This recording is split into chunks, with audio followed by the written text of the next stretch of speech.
We're going to define the parameters that get passed into and out of the subroutine.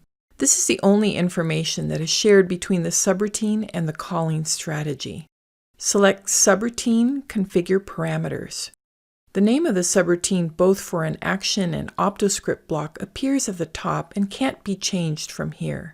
You'll have to go to Subroutine Save As to change the name. You can choose which command group the subroutine will appear under. By default, subroutines appear in the subroutine group.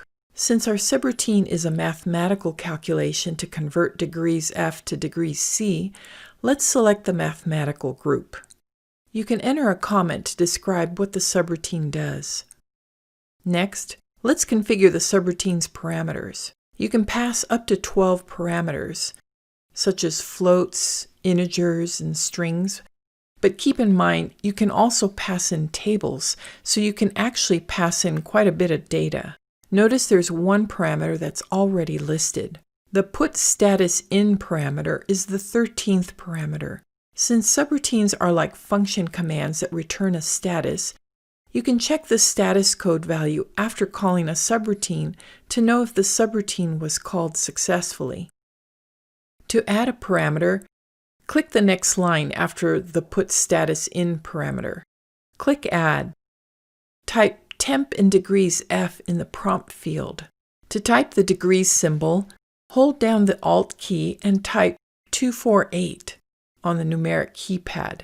The prompt field is the label that's displayed to the left of a field in a command. It can be up to 16 characters long. The name field is how the parameter will be referred to in the subroutine. Type degrees F in the name field. Select Analog Input for the type. This is the parameter type that the subroutine is expecting to be passed in. Click OK.